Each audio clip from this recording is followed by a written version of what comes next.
এখানে তারা খারাপ কাজে লিপ্ত হতেই যাবে। ঠিক তখনই ছেলেটির স্ত্রী সেখানে আসে এবং বলে, তোমার বান্ধবী আসবে, আমাকে বলনি কেন? নিশ্চয়ই তোমরা ঘেমে গিয়েছ।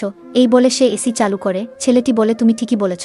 ছেলেটির বান্ধবী বলে, তোমার স্বামী ঠিকই বলেছিল, তুমি খুব যুক্তিবাদী। কয়েকদিন পরে ছেলেটি দেখে মেয়েটির বাবা তাদের যৌতুক হিসেবে তাকে 50 লক্ষ টাকা দিতেছে এবং বলে, তুমি তোমার ইচ্ছে মতো এসব খরচ করবে। তখন ছেলেটি এসে বলে, চিন্তা করবেন না বাবা, আমি এসব যত্নে রাখব।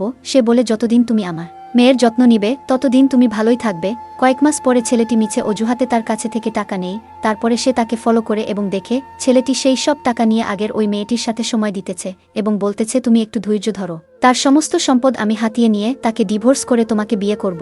তার কয়েকদিন পরে মেয়েটি আবারও তাদের বাড়িতে যায় এবং তার সাথে গল্প করতে এক পর্যায়ে বলে, তোমার স্বামী তোমাকে ভালোবাসে না, সে আমাকে পছন্দ করে, এটা তারই সন্তান। ঠিক তখনই ছেলেটি আসে এবং বলে, তুমি এখানে কেন যাও, বাহিরে যাও। মেয়েটি তাদের আটকিয়ে বলে, তোমরা কি মনে করেছ আমি কিছুই জানি না? এই বলে তাদের ভিডিও দেখাই এবং একটি সার্টিফিকেট বের করে বলে, সে তো সন্তান জন্ম দেওয়ার ক্ষমতাই রাখে না, এই বাচ্চাটা তাহলে কার? ছেলেটি রেগে তাকে মারতে গেলে মেয়েটি বলে, তোমরা আমার ঘর নোংরা করো না, জলদি এখান থেকে বের হয়ে যাও। ভিডিওটি ভালো লাগলে চ্যানেলটি সাবস্ক্রাইব করে পাশেই থাকুন। ধন্যবাদ।